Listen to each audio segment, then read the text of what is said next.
true, the Demon Queen conceded. No matter which one of us wins, ultimately exhaustion would leave the victor vulnerable to attack. It's meaningless to continue. Well then, I suppose there's only one option. Yes, let's agree to a truce, at least during our generation. I'll let him know too, all right? Said the hero. Go ahead, I have no objections. If we tell him, then neither of us will draw his ire, and it will keep us both in check. After all, it would be troublesome if one of us offended that humorless grump and he backed the other's side. Okay, I'll proceed as discussed until we meet again. Farewell, hero, the Demon Queen said, turning on her heel. Now then, I must prepare a proclamation. They exited the throne room in opposite directions.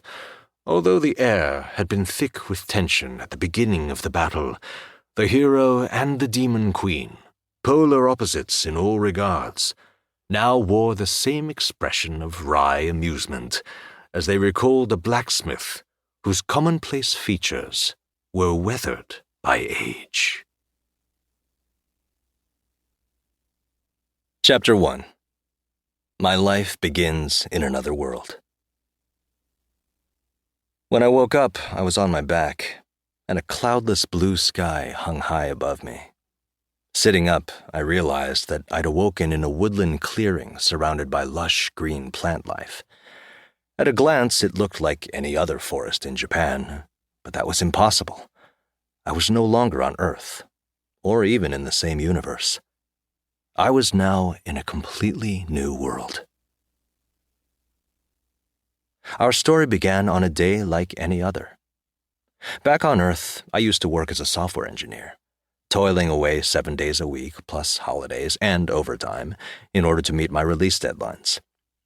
One night, I was on my way home after work.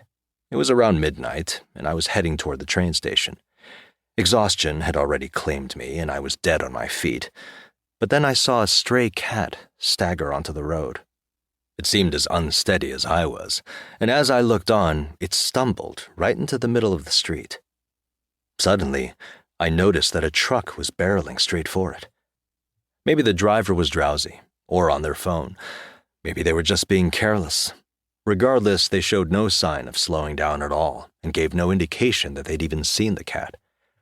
I was also barely managing to stay awake at the moment, so my speculation could be unreliable. As soon as I processed what was happening, I sprinted for the cat. The truck and I were converging from different directions, and the race was on. It was anyone's guess who might reach the cat first. The truck had me beat in terms of speed, but I'd started closer to my target. I rapidly closed in on the cat, lifted it up by the torso, and flung it out of the way. Unfortunately, considering what happened next, the truck won our contest by a landslide. What did it win, you ask? That's a discussion for another time. There was a sickening thud. The impact knocked me off my feet and tossed me into the air. Nonsensically, some stories about parents lifting vehicles to save their kids rushed through my head as everything faded to black. I wasn't sure how much time had passed before I'd awoken, or to be more precise, regained consciousness. A blank white expanse surrounded me, and I was floating within it. I couldn't even see my own body, but I felt both perfectly alert and half asleep at the same time. It was as if I'd been suspended in a vague state of semi-existence. "Hey, you're awake?" The words were delivered in the voice of a young woman. "If you can call it that, then yes," I replied, confused by my current perception of reality. I wasn't exactly hearing her. I assumed that the voice belonged to a woman. To clarify, no sound waves were reaching my ears.